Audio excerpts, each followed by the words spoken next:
Is a civil engineering major or civil engineering degree worth it? That's what we're going to be talking about today, and let's jump right into it. First off, what exactly is civil engineering? With civil engineering, you're going to focus on planning, building, and implementing large infrastructure projects. Besides engineering, a lot of the skills you're going to run into are going to be computer science, surveying, project management, and analytical problem solving. Now, there's around 13,000 people that graduate with this degree every year at a bachelor's level. Now, there's 4 important components we're going to go over, but first thing we're going to talk about is going to be salary. So with this degree, you would expect to make around $61,000 a year starting out and $103,000 in mid-career pay. If you became a civil engineer, you would make around $87,000 a year, which is around $41 per hour. Another career path you might go down is becoming a surveyor, and they make around $63,000 a year and $30 an hour. And there's a bunch of other related careers. I'm going to go ahead and leave a list of them up on the screen, and you can check them out if this is a degree you're interested in. And you'll see that most of them are relatively well paying, and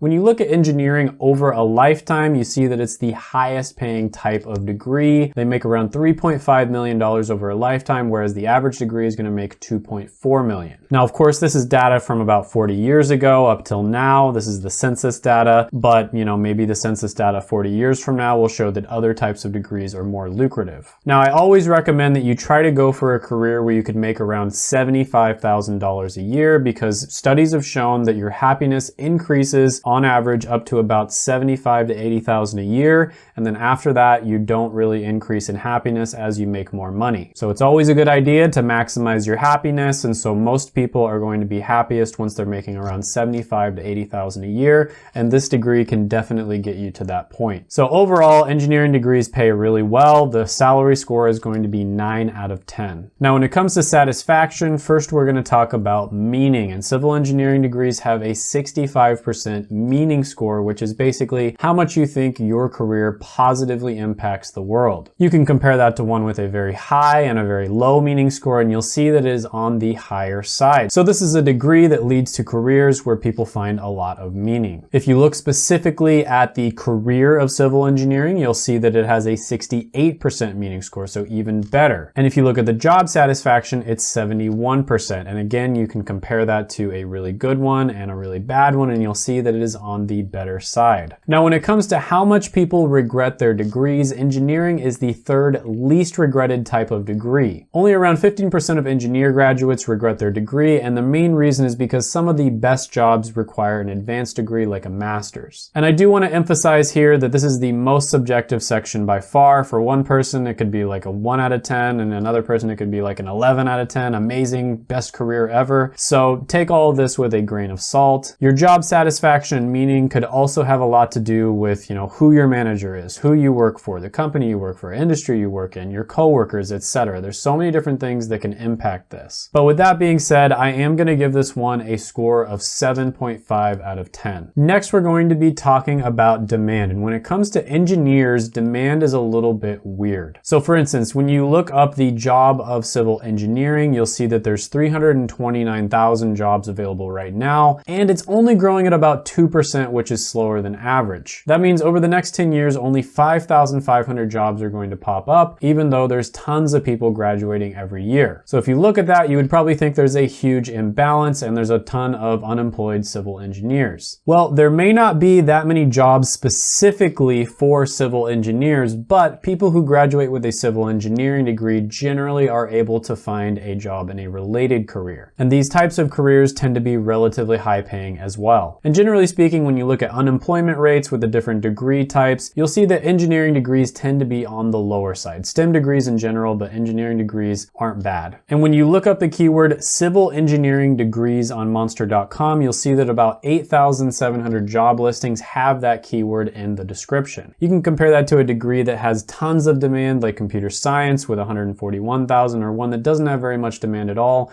and I anthropology at under 1,000, and you'll see that it's pretty decent. I know that might not seem very good, but 8,700 is definitely on the higher side. Computer science is kind of like a freak outlier. And one thing you'll notice here is even if businesses aren't actively looking for people who have civil engineering degrees, a lot of the time if you apply to just a random job that's like, pretty well paying, like a business job for instance, and you have a civil engineering degree, you're more likely to get hired than if you had a degree that might not be as well respected. A lot of companies have the philosophy that they're going to hire engineers and they're just basically going to hire the smartest and hardest working people they can, and then they can teach them how to do the specific skills required for the job later on. So with that being said, the score here is going to be 8.5 out of 10. Next, we're going to be talking about X factors, and that is anything that we didn't go over before, but I still think is important. And the first thing we're going to go over is, I mentioned before that engineering degrees in general over a lifetime are going to make around 3.5 million. Not only that though, engineering degrees that go into completely unrelated careers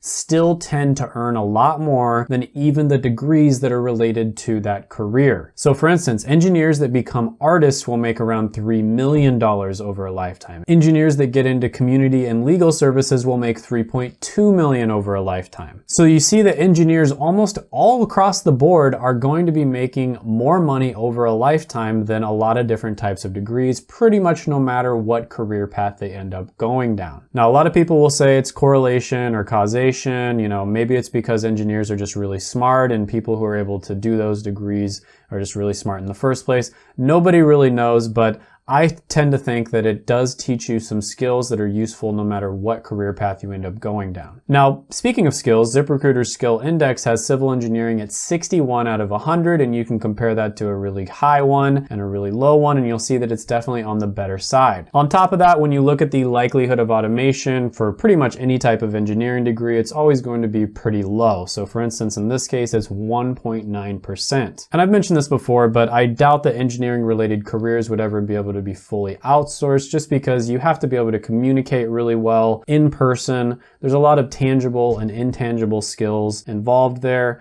A lot of creativity involved. A lot of the time you're going to have to actually be on site so that you can touch things and, fix issues. So I highly doubt that an engineering related career would ever be able to be fully outsourced. Another thing is that engineering degrees tend to create a ton of millionaires. And in my opinion, the reason why is because so many people end up starting their own businesses when they get an engineering degree. A lot of the time engineers are kind of on the cutting edge of technology. And so it's very easy for them to see problems that can be solved. And that's basically what entrepreneurship is. It's practical problem solving. So if you're somebody who might want to start a business in the future, this might be something for you to look into. I always like to mention that engineering related degrees are very difficult. So you've got to know what you're getting yourself into. Very tough. If you want to go to college and just party all the time, engineering is going to be tough for you to accomplish that unless you're a genius. But overall, I'm going to give this one an X Factor score of 9 out of 10. So when you add all those up and you divide it by 4, you're going to get an overall score of 8.5 out of 10. This is a great degree for the right person. As always, make sure you do your due diligence, research it, reach out to people who are in careers that you're interested in, figure out what your strengths and weaknesses are, what your passions are, what your natural talents are, and figure out what types of careers align with that. Don't just go into this one because I recommend it or because I say that it's high paying or anything along those lines. That is a bad idea. But if you want some help doing research on college degrees, you can check out my college degree ranker down in the description below. On that, I basically compiled a list of all of the most important factors that you should consider, in my opinion, when you're looking at different college degrees. So if you don't want to wait for a video to come out that you're waiting for, you can just check out my college degree ranker down below, and there's a good chance that you'll get your answer, and it is in my Patreon. All right, guys, share the video with your friends, hit that like button, gently tap the like button, sorry. Hit the subscribe button, ring the notification bell, comment down below any thoughts, comments, criticisms, etc. that you have on the video. And don't leave, check out my other videos right here. I made them just for you.